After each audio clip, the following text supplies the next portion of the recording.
में आपका स्वागत है। मैं हूं आपके साथ पी मैत्रेयी त्रिपाठी। दिल्ली के महाभारत में जीत हासिल करने के लिए मनोज तिवारी ने अपनी पूरी ताकत झोंक रखी है। वो दिल्ली में बीजेपी के अर्जुन की भूमिका में है और इसमें साथ दे रहा है उनका हाईटेक रथ। इस हाईटेक रथ की खूबियां आप जानेंगे तो हैरान रह जाएंगे। इस रिपोर्ट में देखिए क्या है इस रथ की खासियत।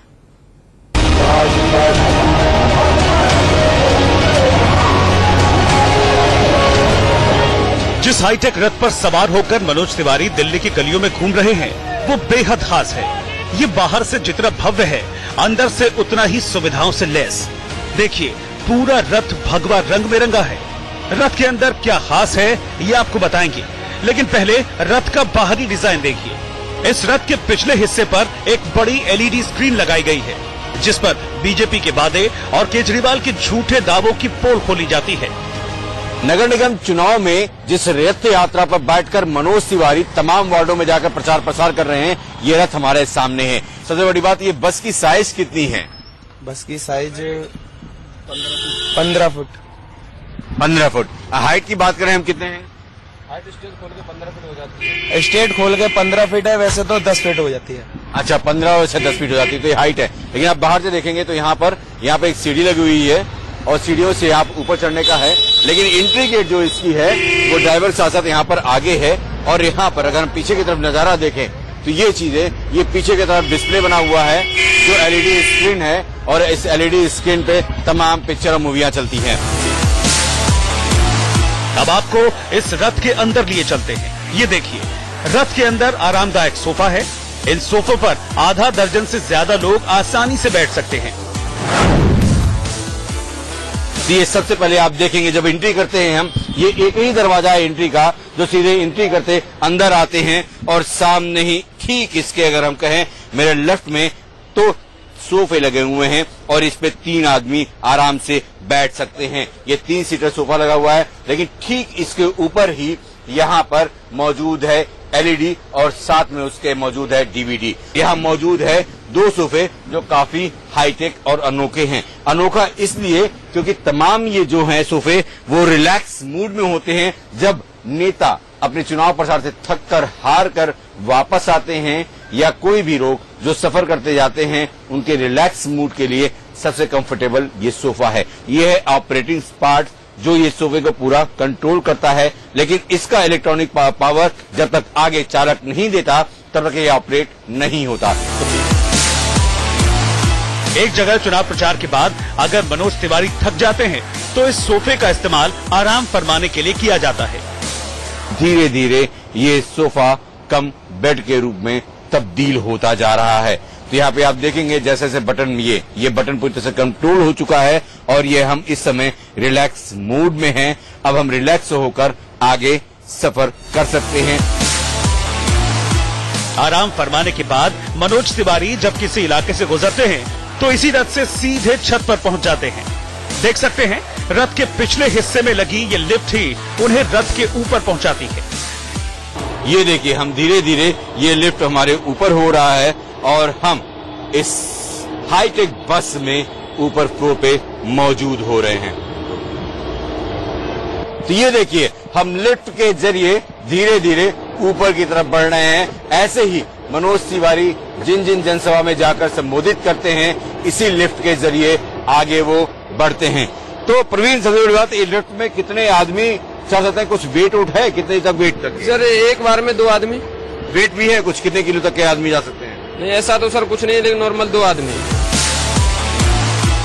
मनोज तिवारी को अगर किसी इलाके में भाषण देना है और उस जगह मंच नहीं बना है तो इसका इंतजाम भी रथ पर किया गया है। इस रथ की छत पर अस्थायी मंच बनाया जाता है जहां से वो भाषण देते हैं। ये जो हमारे पीछे ग्रिल पड़ी हुई है इनको उठा दिया जाता है, फिर यहीं से ये मंच का काम करना शुरू कर देता है। ये जब उठाते हैं हम तो ये कैसे किस हिसाब से मंच के रूप में तब्दील होता है ये थोड़ा करके आप दिखाइए। यहाँ पर इस हिसाब से ये प्रवीण हर बार बस के ऊपर चढ़कर इसी तरह से मंच को तैयार करते हैं और चाहते हैं कि ये मंच सुरक्षित हो, इसलिए तमाम जगहों पर यहाँ पर एक पॉइंट पे जोड़ पे एक हुक लगा दिया जाता है जिससे मूवमेंट न हो। इतना ही नहीं, इस रथ में मनोरंजन के लिए जगह जगह LED स्क्रीन भी लगाई गई है। खाने पीने के लिए अस्थायी डाइनिंग टेबल बनाने का भी इंतजाम है। इसी रथ में नहाने की भी सुविधा है। ये हाईटेक बस में ये मॉडरेटेड टॉयलेट मौजूद है। यहाँ पर छोटा सा टॉयलेट है और सिंक भी लगा हुआ है, जिसमें आप टॉयलेट करने के बाद से हाथ साफ कर सकते हैं। यहाँ पे आप नहा भी सकते हैं, शावर भी ले सकते हैं। इसे शावर के रूप में यहाँ पर पूरा शावर सिस्टम भी दे रखा है। बीजेपी का ये हाईटेक रथ मानेसर में बनाया गया है। इस रथ को डिजाइन ऐसे किया गया है कि चुनाव प्रचार की हर जरूरत पूरी हो सके। Ajit Srivastava, Delhi, India News. UP के मुख्यमंत्री योगी आदित्यनाथ गरीबों के लिए 3 रुपए में नाश्ता और 5 रुपए में भरपेट भोजन की स्कीम ला रहे हैं। दिल्ली में बीजेपी कह रही है कि अगर एमसीडी पर उनका कब्जा हुआ तो गरीबों के लिए 10 रुपए में भरपेट भोजन का इंतजाम होगा।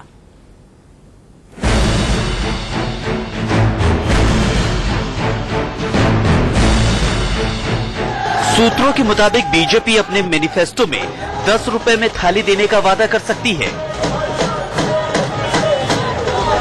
बीजेपी ने जिस थाली की योजना बनाई है उसमें क्या हो सकता है, जरा ये समझ लीजिए। बीजेपी की 10 रुपए वाली थाली में 4 चपाती के साथ एक सब्जी हो सकती है। अगर आपको ये ना पसंद आए तो 2 चपाती, 1 कटोरी दाल और 1 हरी मिर्च मिल सकती है। मान लीजिए अगर ये भी आपको पसंद नहीं तो इसका भी ऑप्शन है। 10 रुपए की इस थाली में चावल और 1 कटोरी दाल हो सकती है। अगर ये भी नहीं पसंद तो एक और ऑप्शन है, तब 10 रुपए में ही पुलाव मिलेगा, साथ में 1 कटोरी रायता होगा। 16,000 की थाली की जिक्र करते हैं, अब 5 रुपए का खाना। क्या इस बार मैनिफेस्टो में 5 या 10 रुपए खाने की प्रावधान है क्या? मैनिफेस्टो आने दीजिए। गरीबों के पेट में भोजन जाना चाहिए, उनको ऊर्जा मिले, वो अपनी मेहनत से अपने बल पे खड़े हो, इसके लिए भोजन तो जरूरी है।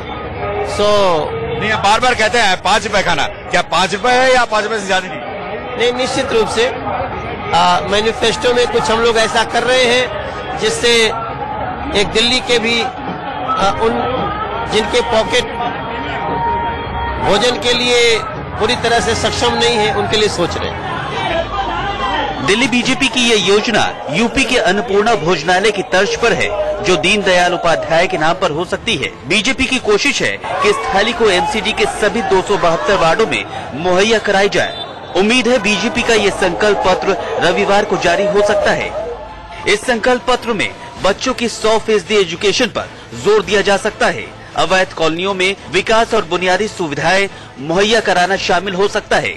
एमसीडी कर्मचारियों को सैलरी के लिए परेशान न होना पड़े, इसके लिए 4थे और 5वें कमीशन को लागू कराने का वादा हो सकता है। निगम अपनी ऑब्लिगेटरी ड्यूटीज ज्यादा करता है। उसकी ऑब्लिगेटरी ड्यूटी है सफाई रखना, उसकी ऑब्लिगेटरी ड्यूटी है प्राइमरी एजुकेशन देना, उसकी ऑब्लिगेटरी ड्यूटी है प्राइमरी हेल्थ को देना, और इसके लिए जो पे कमीशन पेंडिंग है वो 4th पे कमीशन है। अब तो शायद 6-7 पे कमीशन आ गया, लेकिन निगम जो है अभी तक उसमें पिछड़ा हुआ है। वो पे कमीशन आएंगे तो निगम की आर्थिक स्थिति वैसे ही ठीक होगी। बीजेपी के संकल्प में केजरीवाल के उन वादों पर भी सवाल उठाया जा सकता है, जिसका ऐलान उन्होंने विधानसभा चुनाव के दौरान किया था। हालांकि इन सब में सबसे खास 10 रुपए की थाली हो सकती है, जिसे आम आदमी पार्टी के 12,000 की थाली का जवाब माना जा रहा है। Ajit Srivastava, Delhi, India News. BJP ने एमसीडी चुनाव में अपनी पूरी ताकत झोंक दी है। चुनाव प्रचार में उन स्टार प्रचारकों को भी उतारा है जो ग्लैमर जगत से आते हैं। बीजेपी सांसद हेमा मालिनी ने आज चांदनी चौक के लाल बाग इलाके में रोड शो किया और इस दौरान उन्होंने केजरीवाल पर खूब निशाना साधा। हमारे साथ हेमा मालिनी है जो रोड शो कर रही हैं। हेमा जी, जिस प्रकार से रोड शो कर रही हैं, कितना समर्थन मिल रहा है कैंडिडेट के लिए? समर्थन बहुत अच्छा हो रहा है, देख रही हूँ लोग इतने आए हैं उमड़कर। जरूर बीजेपी के लिए, बीजेपी के कैंडिडेट के लिए, क्योंकि हमारी सरकार ने अच्छा काम करती आई है अभी तक। डेफिनेटली हमारे साथ देंगे लोग। दिल्ली की जनता के लिए क्या अपील? हाँ, दिल्ली की जनता से क्या अपील करेंगी? दिल्ली की जनता से यही अपील कर रही हूँ कि देश भर में हमारी भारतीय जनता पार्टी आ रही है, तो आप समर्थन देंगे तो आप ही के लिए अच्छा है, क्योंकि देश आगे बढ़ रहा है। We are forming a beautiful government, so ये पब्लिक जितने हैं इनको भी हमारे साथ जो सरकार चला रही है उनके साथ मिलना चाहिए। लेकिन हेमा जी, केजरीवाल कह रहे हैं कि ईवीएम से चुनाव ना करवा करके बैलेट से कराएगा। वो जो भी कहें उनको कहने दीजिए, लेकिन हमें इतना पूरा यकीन है और हमारा उत्तर प्रदेश में भी हमारी इतनी अच्छी जीत हुई है तो यहाँ दिल्ली में भी जरूर जीत होगी। दिल्ली का दंगल जीतने के लिए आम आदमी पार्टी और कांग्रेस भी अपने अपने तरीके से प्रचार में लगे हुए हैं, लेकिन आज एक अजीब स्थिति पैदा हो गई जब अजय माकन की कैंपेनिंग में विजय गोयल बीजेपी का प्रचार करने पहुंच गए। क्या हुआ आखिर, रिपोर्ट देखिए।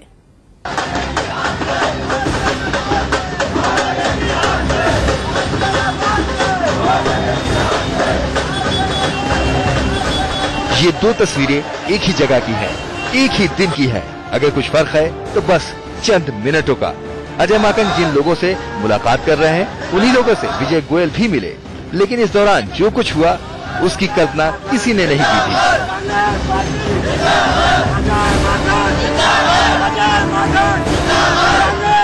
ये तस्वीरें दिल्ली के लोधी गार्डन की है। मॉर्निंग वॉक करने वाले लोगों से कांग्रेस के नेता अजय माकन को मिलना था। कांग्रेसी कार्यकर्ताओं ने इसकी तैयारी भी कर ली, लेकिन तभी बीजेपी नेता विजय गोयल वहां पहुंच गए। देख सकते हैं विजय गोयल लोगों से मुलाकात कर रहे हैं। इस दौरान कांग्रेस के उम्मीदवार भी मौजूद रहे, जो शिष्टाचार के नाते विजय गोयल से मिले। हालांकि विजय गोयल का कहना है कि ये तो उनकी डेली रूटीन है और अजय माकन के आने की कोई खबर नहीं थी। अपना प्रचार पार्टियां करने आए थे, आप कहाँ बीच में आ गए? देखिए, मैं लोधी गार्डन में नियमित रूप से मॉर्निंग वॉकर हूँ और जब मैं आता हूँ तो मेरी एक आदत है कि सब ग्रुप्स के अंदर मिलता जाता हूँ। ये तो मैं देख रहा हूँ अभी तो मुझे कन्वेंसिंग करने की ज्यादा जरूरत नहीं पड़ती, लोग वैसे ही मोदी मोदी कर रहे हैं। हालांकि थोड़ी देर बाद ही अजय माकन भी पहुंच गए। दोनों के बीच बातचीत तो नहीं हुई, लेकिन माकन के लिए ये चौंकाने वाला था।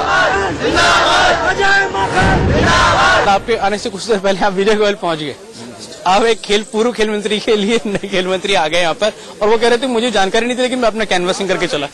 नहीं, विजय गोयल यहीं पे नजदीक रहते हैं तो मेरे ख्याल से वो कैंपेनिंग करते हैं, तो लेकिन हमारा तो ये पूर्व निर्धारित कार्यक्रम है। एमसीडी चुनाव को लेकर कांग्रेस कोई बड़ी रैली नहीं कर रही, बजाय इसके कांग्रेसी नेता छोटे छोटे कैंपेन और पदयात्रा के जरिए लोगों से मिल रहे हैं। और यहाँ रुक रहे हैं छोटे से ब्रेक के लिए, फौरन लौटते हैं।